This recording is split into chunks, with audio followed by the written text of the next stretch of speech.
ആലപ്പുഴ ജില്ലയിലെ പുന്നപ്രയിൽ വേലിക്കകത്ത് വീട്ടിൽ ശങ്കരന്റെയും അക്കമ്മയുടെയും മകനായി 1923 ഒക്ടോബർ 20 ആ ബാലൻ ജനിച്ചു. സ്കൂളിൽ പഠിക്കുമ്പോൾ ജാതിപ്പേര് വിളിച്ച് കൂടെ പഠിക്കുന്നവർ അധിക്ഷേപിക്കുന്നതായി അച്ഛനോട് പരാതി പറഞ്ഞപ്പോൾ ആ അച്ഛൻ കട്ടിയുള്ള കൈപ്പിടിയുള്ള ഒരു അരഞ്ഞാണം അവന്റെ അരയിൽ കെട്ടിക്കൊടുത്തു.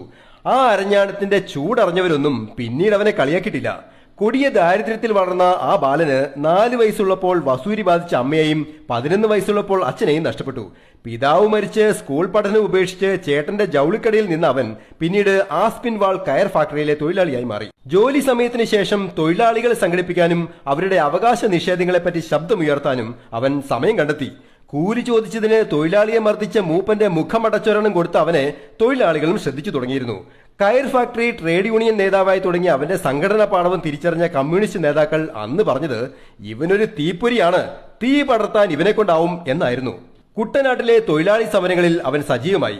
കൂലി കൊടുക്കാതിരിക്കുകയും തൊഴിലാളിയെ പറ്റിക്കുകയും ചെയ്തിരുന്ന ജന്മിമാർക്കെതിരെയുള്ള സമരങ്ങൾ വൻ വിജയമായി. അർഹമായ കൂലിയും നെല്ലും ചുമന്ന് പാടവരമ്പിലൂടെ നടന്നു പോകുന്ന തൊഴിലാളികൾ കുട്ടനാടിന്റെ കാഴ്ചയായപ്പോൾ ആ യുവനേതാവിന് ഒരു വിളിപ്പേര് കിട്ടി, തൊഴിലാളികളുടെ VS. പുന്നപ്ര വയലാർ സമരകാലത്ത് ഇൻസ്പെക്ടർ ഇടിയൻ നാരായണപിള്ളയുടെ മർദ്ദനത്തിൽ അവശനായ അയാളെ ലോക്കപ്പിന് പുറത്തേക്ക് കാലുകൾ വലിച്ചു കെട്ടി ലാത്തികൾ കൊണ്ട് അടിക്കുകയും തോക്കിന്റെ ബയണേറ്റ് കൊണ്ട് കാല് കുത്തിത്തുളയ്ക്കുകയും ചെയ്തിട്ടും ബോധം പോയ VSന്റെ ശ്വാസം പോയില്ല. ചാക്കിൽ കെട്ടി കാട്ടിൽ കളയാനിരുന്ന VSന് ജീവൻ ബാക്കിയുണ്ടെന്ന് തിരിച്ചറിഞ്ഞ കൂടെയുണ്ടായിരുന്ന കള്ളൻ ഗോപാലൻ ബോഡി കളയാനൊക്കില്ലെന്ന് തീർത്തു പറഞ്ഞു. പോലീസുകാർ അന്ന് തീർക്കേണ്ടിയിരുന്ന ആ ഉശിരിന് മുന്നിൽ പിന്നീട് ഒരുപാട് ഏമാന്മാർ മുട്ടിടിച്ച് സല്യൂട്ട് അടിച്ച് നിന്നിട്ടുണ്ട്. കുത്തേറ്റ അതേ കാലുകൊണ്ട് ഒരുപാട് സമരങ്ങൾക്ക് മുന്നിൽ നിന്ന് ചങ്ക് വിരിച്ച് നിന്നിട്ടുമുണ്ട്. പാർട്ടിക്കകത്തും പുറത്തും VS എന്താണെന്ന് ജനങ്ങൾ നേരിട്ട് കണ്ടതാണ്. നിലപാടുകളിൽ ഉറച്ചു നിന്ന വിട്ടുവീഴ്ചകളില്ലാത്ത ആ നേതാവിന് പാർട്ടി എന്ന ലഹരിയേക്കാൾ വലുത് ജനങ്ങൾ എന്ന ഊർജ്ജമായിരുന്നു.